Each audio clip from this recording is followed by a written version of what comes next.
Hello friends, welcome to this channel stock market info. तो चलिए friends, video को start करेंगे फ्रेंड्स कुछ कंपनीज़ और उनके लेकर कुछ अपडेट्स के साथ। सबसे पहले फ्रेंड्स वोडाफोन आइडिया को 4730 करोड़ का जो है फंडिंग मिला है थ्रू वारंट इशू। तो बहुत ही अच्छी बात है फ्रेंड्स कंपनी के लिए, क्योंकि जैसे कि वोडाफोन आइडिया स्ट्रगल ही कर रही है, सर्वाइविंग मोड पे ही है, क्योंकि कंपनी को जैसे कि फ़ंड्स की बहुत ज़रूरत है। आप देख सकते हो टेलीकॉम सेगमेंट में जैसे कि डुओपोली है मेजरली, जियो और एयरटेल ही है जो मेजर कंपनीज़ हैं। बीएसएनएल भी है और भी जो हैं कंपनीज़ जो हैं, लेकिन मेजरली ये दो कंपनीज़ ही हैं। और भी कंपनीज़ का खड़ा होना बहुत ज़्यादा ज़रूरी है, क्योंकि डुओपोली जो होती है वो मार्केट में जैसे कंज्यूमर के लिए फ़ायदेमंद नहीं होती।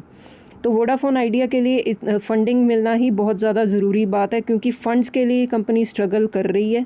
लेकिन अगर आप देखो पिछले एक साल का चार्ट पैटर्न, तो कंपनी ने 120% के रिटर्न्स दिए हैं, क्योंकि काफ़ी टाइम से जो कंपनी है वो खड़ी हो रही है, इनको सपोर्ट मिल रही है। जैसे गवर्नमेंट ने भी स्टेक कंपनी में इंक्रीज़ कर लिया, एजीआर ड्यूज़ के फ्रंट पर भी इनको काफ़ी रिलैक्सेशन मिली है, और जो प्रमोटर्स भी हैं अब फंड्स इन्फ्यूज़ कर रहे हैं कंपनी में। तो फंडिंग मिलना कंपनी के लिए बहुत ही अच्छी बात होती है जो स्ट्रगलिंग मोड पर होती है।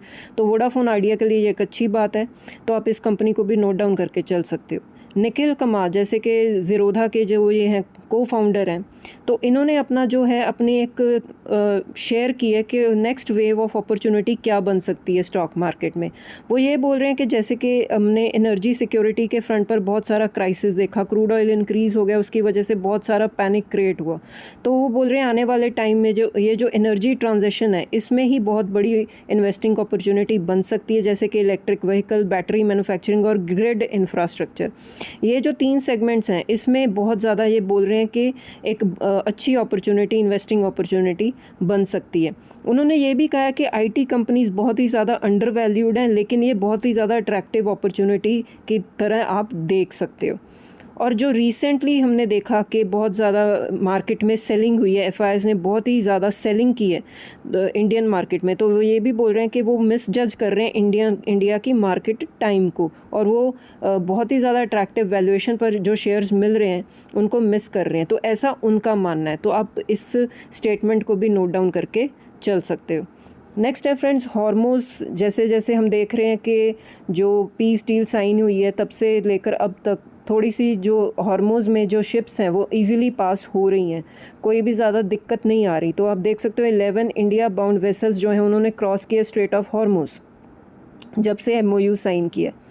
तो ठीक बात है, क्योंकि स्ट्रेट ऑफ हॉर्मोज़ से जितना ज़्यादा शिप्स क्रॉस होंगी उतना ज़्यादा क्रूड ऑयल के फ्रंट पर हम देखेंगे धीरे धीरे क्रूड ऑयल काम होता दिखेगा।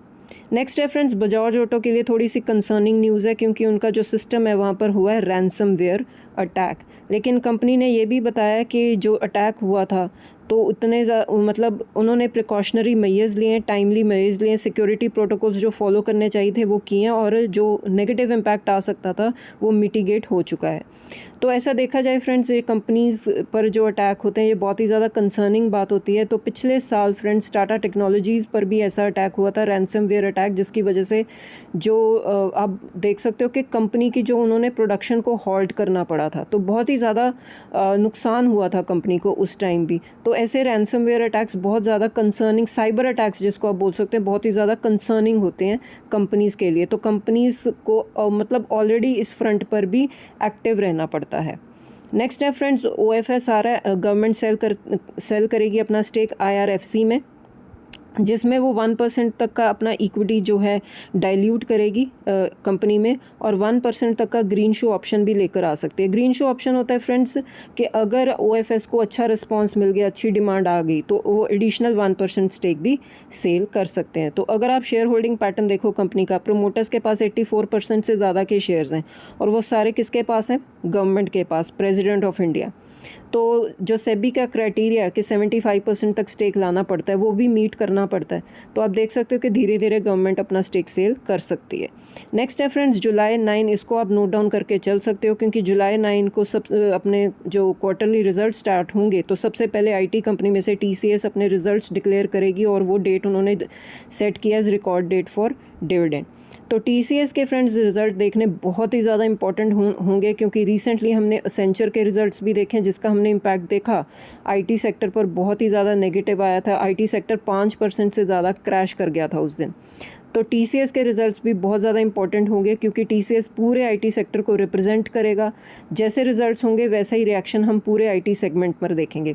तो TCS के रिज़ल्ट्स आपको देखने पड़ेंगे, आप नोट डाउन करके चल सकते हो। नेक्स्ट है फ्रेंड्स रेलटेल के लिए अच्छी खबर है, उनको ऑर्डर मिला 334 करोड़ का फ्रॉम मिनिस्ट्री ऑफ रेलवेज़। तो डिफेंस सेक्टर और रेलवे सेक्टर बहुत ही अच्छे और ग्रोइंग सेक्टर्स हैं। नेक्स्ट है फ्रेंड्स स्टर्लिंग एंड विल्सन, इनको भी ऑर्डर मिला है $560 मिलियन का solar power project in Egypt. तो अगर आप इस कंपनी के बारे में जानते हो तो इस कंपनी में जो प्रोमोटर्स हैं वो 45% के जो स्टेक होल्ड करके रखते हैं, उसमें से रिलायंस जो है वो 32% का स्टेक होल्ड करके रखता है। तो जैसे कि हमने डिस्कस किया था कि रिलायंस 3.0 जो रिलायंस है अब इस सेगमेंट में भी बहुत तेज़ी से काम कर रहा है, बहुत ह्यूज इन्वेस्टमेंट्स भी उन्होंने की हुई है क्लीन और ग्रीन एनर्जी में। नेक्स्ट है फ्रेंड्स अपार इंडस्ट्रीज़ के लिए बहुत ही अच्छी खबर आई, जिसके चलते हम देख सकते हैं कि 3% से ज़्यादा का जंप दिखा दिया कंपनी ने। और अगर आप 1 साल का भी चार्ट पैटर्न देखो, कंपनी बिल्कुल शुरू में फ्लैट चल रही थी और एकदम से इन्होंने तेज़ी दिखा दी, क्योंकि जो पावर सेक्टर में जो है डिमांड की इंक्रीज़ हुआ, तो ये जो कंपनी उसी सेगमेंट में काम करती है। पावर सेक्टर की तेज़ी जो बनी, पावर की डिमांड जब बढ़ी, तो इस कंपनी को भी फ़ायदा हुआ दिखा।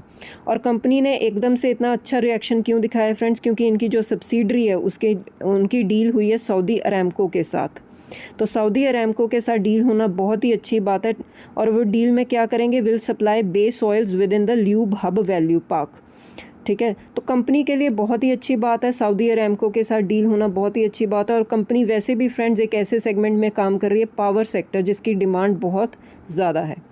नेक्स्ट है फ्रेंड्स सिरमा SGS टेक्नोलॉजी, बहुत ही अच्छी खबर आई है, इसको लेकर भी इन्होंने जॉइंट वेंचर किया with Kaga for EMS facility. तो अगर आप कंपनी का चार्ट भी देखो तो इसके चलते कंपनी ने बहुत ही अच्छा रिएक्शन दिखाया था कल, जैसे कि मार्केट में अच्छी तेज़ी नहीं थी तो लेकिन फिर भी इस कंपनी ने अच्छी तेज़ी दिखा दी। जाते जाते फ्रेंड्स एक बार FIS DIS का डेटा देख लेते हैं। DIS ने बहुत हल्की सी बाइंग की है 680 करोड़ की, लेकिन FIS ने भी बहुत कम, ना के बराबर की बाइंग की है। लेकिन अगर आप FIS का डेटा अगर ट्रैक करो तो धीरे धीरे उनकी जो सेलिंग है वो कम हो रही है, लेकिन कॉन्फिडेंस वाली बाइंग जब आएगी तभी हम देखेंगे कि मार्केट में एक अच्छी तेज़ी बन सकती है। तो ठीक है फ्रेंड्स, इस वीडियो में इतना ही। अगर आपको वीडियो अच्छा लगा तो वीडियो को लाइक कीजिए, शेयर कीजिए और चैनल को भी सब्सक्राइब कीजिए। मिलते हैं नेक्स्ट वीडियो में। Till then bye bye.